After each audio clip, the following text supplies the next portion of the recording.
what are my safety officer duties? As chief of safety in the 34th, basically I just oversee the safety program. It's a commander's program, and he basically tells me what he wants as a program leader. I have 2 NCOs. They're not under me because they're under other shops, but they're my ground safety and weapons safety NCOs. We just keep up the pubs and the forms. As long as everything's going okay, we don't have to do any work, which is the cool thing about safety. But as soon as something happens, then we're under the water with work. I got back from school. It's a month-long training at Kirtland in New Mexico. And I got back from school, and 2 days later I got a call that I was going to be the single investigating officer on a Class B mishap. And that's what school did for me, was qualify me to be on safety investigation boards. So I did a Class B safety investigation board, got it turned in, and I was done for a while, and now I'm working on the Class E. So I do that. Once a week I take the brick, the radio. We share that. Each squadron has a flight safety officer, and 1 day a week we are not on the schedule to fly. We're not on schedule to do anything else but take the radio and the safety truck with the lights on top. Yeah. And anytime there's an in-flight emergency, we follow all the emergency vehicles out there and get the report. If it's something that, an aircraft was damaged and it has to be reported, then we start the chain, the ball rolling on that. Yes, sir. How are those classes defined? A Class E is very broad. The one I'm doing is a uncommanded pitch from the flight controls.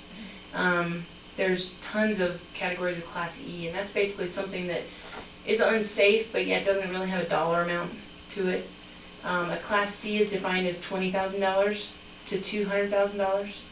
A Class B is $200,000 to just under $1 million, and then Class A is loss of life, total destruction of an airframe, or $1 million of damage. Yes, sir. How about bird strikes? How much problems have? We have a BASH program, bird. We have so many acronyms I don't even know what they mean anymore. But it's a bird avoidance thing. We hit most of our birds within 6 miles of the base. Those darn seagulls. Why are they here? Did they get lost? I don't understand. But we hit a couple birds every now and then. Our biggest concern is taking one down the engine, because they will fight out our engine, and with one, that's not a good thing. I have not seen something to that extent while I've been here, knock on wood.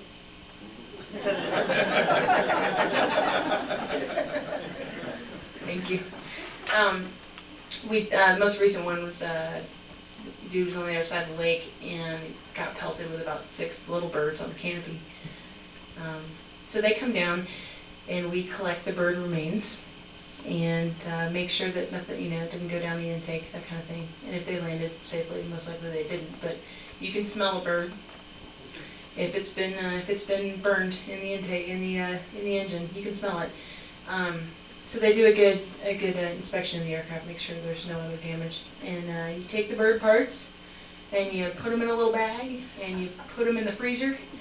No kidding. And you send them off to the Smithsonian, and they will fill out a bunch of paperwork, and they will decide what kind of bird it was, what kind of migration pattern, who his parents were. I don't.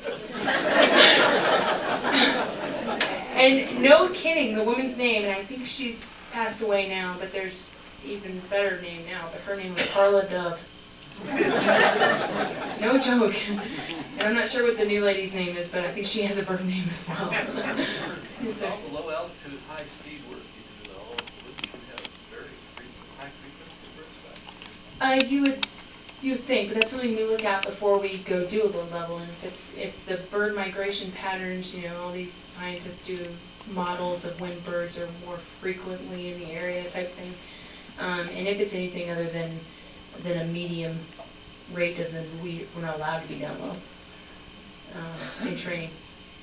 I did actually, when I was at Luke, another just little scary experience.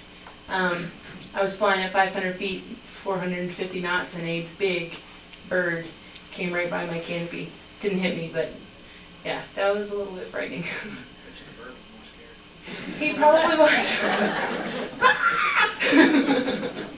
Yes, sir. They do some bird control. Yes, they do. I'm not sure the extent of it. A lot of airfields have like gun sounds that they put off, and a bunch of the birds, go away at that point. They also have hunting days where people are allowed to bring their bird rifles or whatever out on the airfield and shoot as many as they can, which is, I mean, it's kind of necessary.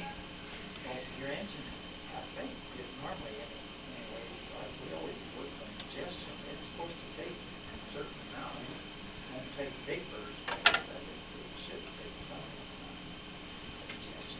It should. It should take some birds, but I have an A10 story too.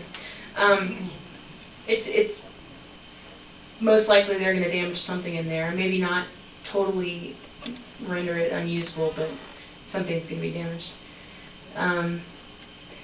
My boyfriend is actually telling me a story. He's sitting on the ramp in his A10, and he looks over next to him, and you know how the A10's engine's up on top, and this bird is sitting up right up on top of the engine.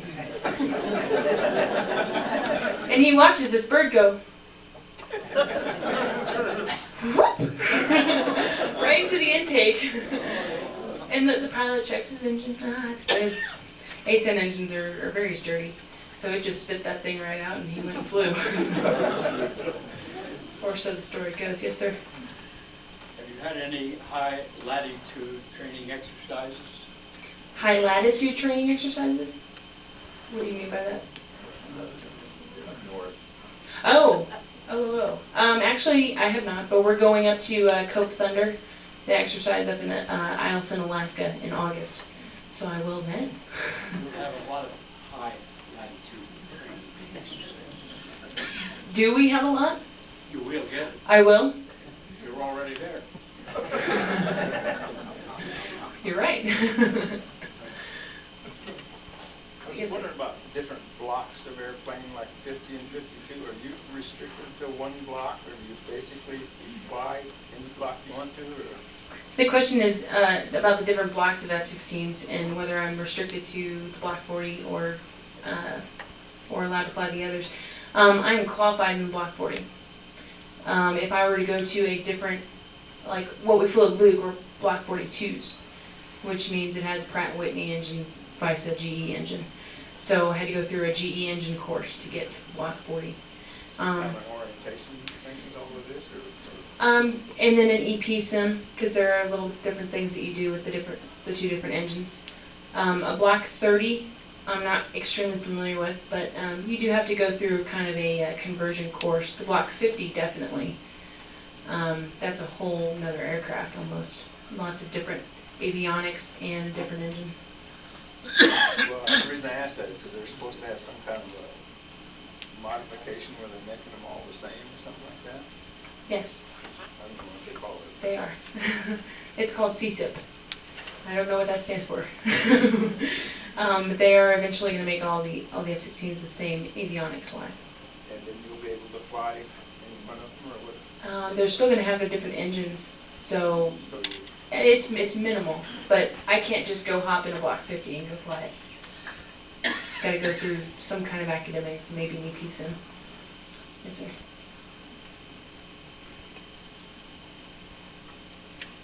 Yes, sir. I noticed in your landing pattern, sometimes you guys have the air brakes open and sometimes they're closed. Why the difference?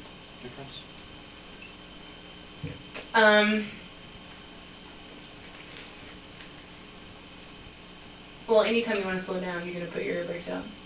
But the normal pattern, you come up initial, you brake, you put your gear down, and then you put your speed brakes out just before you turn base.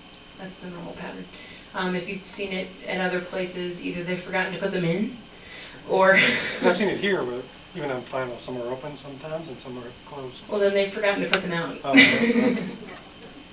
It's a requirement to put the speed brakes out. And what that does for you is give you more power on the engine, for a quicker engine response to go around. Yeah. If they're landing with no speed brakes, either they're not working or they forgot.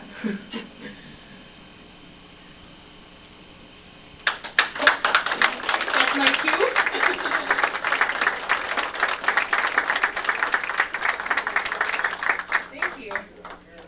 You're really rich media.